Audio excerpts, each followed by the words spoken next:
Well, welcome back to a brand new episode of the Post Game. My name is Davion. Today we are back with our Beyond the Blue series. A big win for Chelsea FC today against Club America. A lot of things to talk about, so I'm going to start off and jump by. It's going to be a little bit longer of a video, but before we get started, let me know how you feel about the game. Let me know what you think Chelsea, how they look. Let me know what you think, what you dislike about what I'm about to say, or what you like about what I'm about to say. Please like, subscribe, do all those fun things. I'm excited to see what you guys have to say. Starting off, opening the game, first 2 minutes, there was a pen. Um, and Cuckoo stepped up, took it, looked very, very well. Put it right down the middle, scored it easy, done and dusted. I would say for the most part, Christopher and Cuckoo looked like the best player on Chelsea FC right now. Plain and simple, he looked like he knew exactly what he was doing. He looked like he was in control. He looked like he was orchestrating the team from the midfield to the attack. It was all controlled by him, which was amazing to watch, which was great.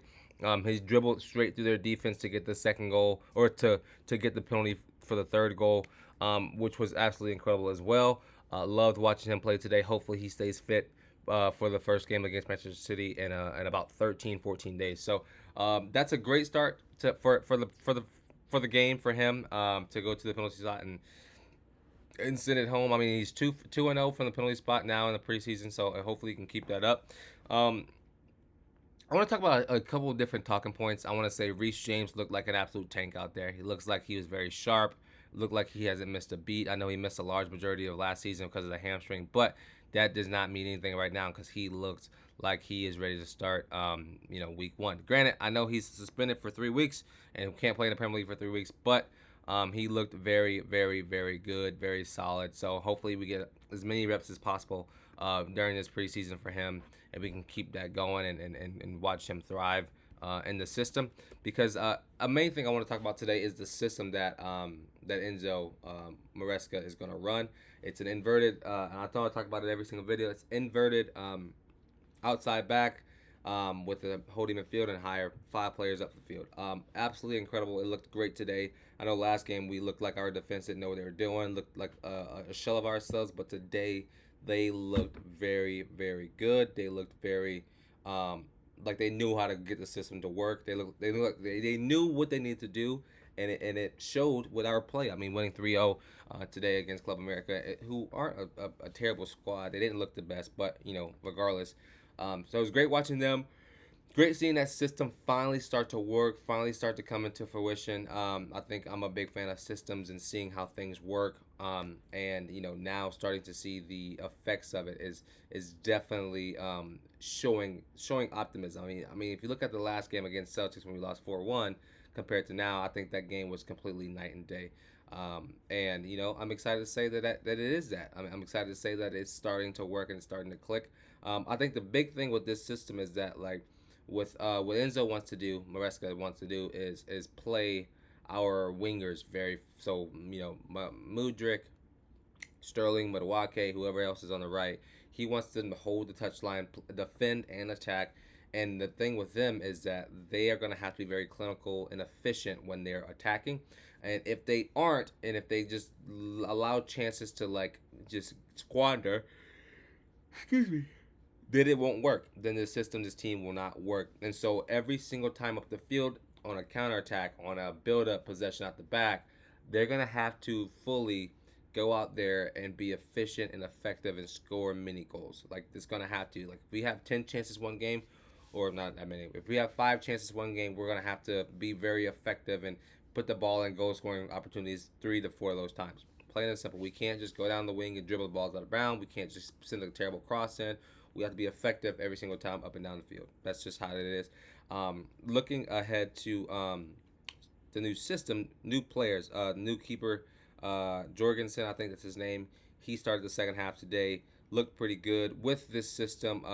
Maresca really wants his goalkeepers almost as a second center back because he forces the system. He has 2 center backs. We started in a 4-2-3-1, 2 center backs. The left or right back in this system today, the left back went up into became the inverted midfielder, which was Gusto. Gusto was up in the midfield alongside Lieva, who they looked very great. Lieva looked really good today. And so, I mean, I mean, that's not a bad shout. Gusto looked great today, but he did pick up an injury in like the 40 or the 60 something minute. So hopefully he's not too badly banged up. He just went down after a pass, so that's not good. And so yeah, so in that system they're gonna have to work. The keeper slides into that position, and that's what it works. He didn't look Jorgensen didn't look bad to me today, but he hasn't been really tested by Premier League level talent like Week 1 against Manchester City. And so, whatever that looks like, we're gonna have to figure out very fast. So, um, yes, moving on to Badia's shield. He picked up an injury in the 60th minute. He literally just sat down, or actually, he signaled over it. He did something, signaled over to the bench to come off, and it was off about 2 minutes later. And so, hopefully, it's not too bad of an injury. I'm a big fan of Trevor Chalobah. Hopefully, Trevor Chalobah can get back into the team after he picked up his injury, but hopefully his injury isn't too bad.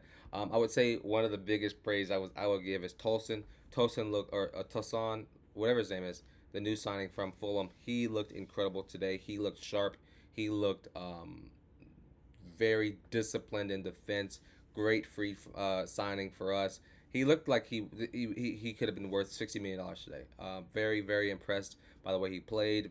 Very much so looking forward to him in this system for the rest of the season. Because I think he'll end up being a starter. Him and Fofana I think will probably be the starters when it comes to Week 1 at wherever it is against Manchester City. I think Fofana and Tolson will be the starting center backs. And I'll put a video out about that later as we get closer to the day. My biggest problem right now, a friend of mine texted me and said he really loves Nuni Madueke. Listen, last season I was preaching to the choir that him and Mudryk should be starting. That was the pairing that I wanted the entire season. That was the pairing that we ended up getting towards the end of the season. That's what I think I need. That's what I wanted to happen. I think Nuni's problem right now is that he is very young. He is very immature. And he is a very, I don't want to say selfish player, but it comes off as selfishness to me personally. Up and down the field, he makes a bad pass, and it's not his fault. Or with both of the pins today, he wanted to take the first one, but the sideline voiced over it and told him no, and Cuckoo was taking it. The second one, he didn't even think about it, which to me didn't make much sense. Like, he will not be our designated penalty taker. Cole Palmer or and Cuckoo will be our designated penalty taker. So there's no need for him to really get all bent out of shape. I'm becoming more indifferent. I think he just needs to grow up. His attitude needs to be fixed. He just needs to be better. He needs to become a man because like the things that he are failing in are very childish things, and we gotta start getting ready for the season because if we want to be top four, even fight for the league, we can't have these bickers at the penalty spots when we get a pen. Like that just cannot happen. Like that needs to change in my opinion tonight. Like that should not happen anymore.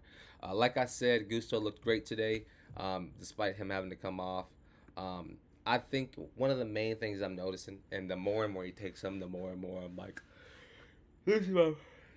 losing my mind, is that Raheem Sterling needs to be taken off of free kicks. I don't understand how he continuously takes free kicks for the club.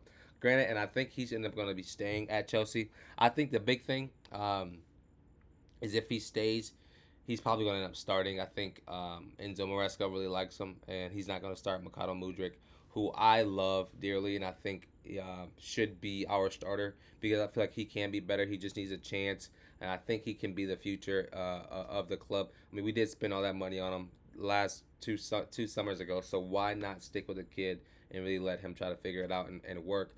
But anyway, yeah, take Sterling off of free kicks. I think we are wasting every single free kick when he is stepping up to take them.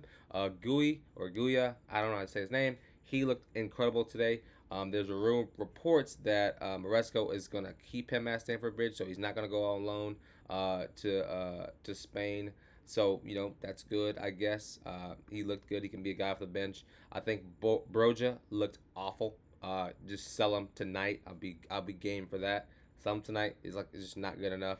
I would also say Mudryk didn't look great when he came on. Like he gained a lot of fouls, a couple of fouls, which was good. But like for the most part, he didn't look the best. Dewsbury Hall, first game of the season, he looked okay, very very rusty. He missed about 3 chances, but first game first time, in the new blue. So it is what it is.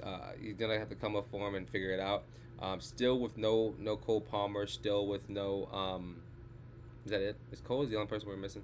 It's a couple other guys we're missing, but still missing the main guy in Cole Palmer. So be interested to see what that looks like. Still no Nicholas Jackson. Don't know what happened to him. He's not playing yet at this point.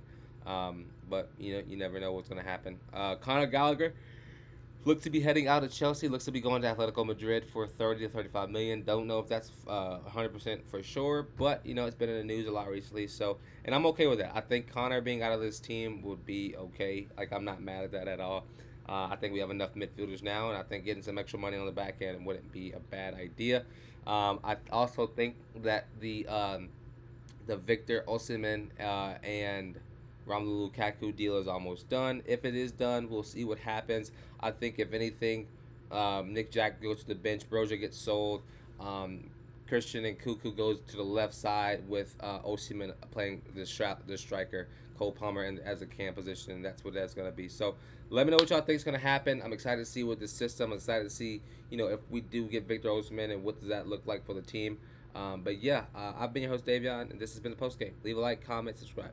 Peace.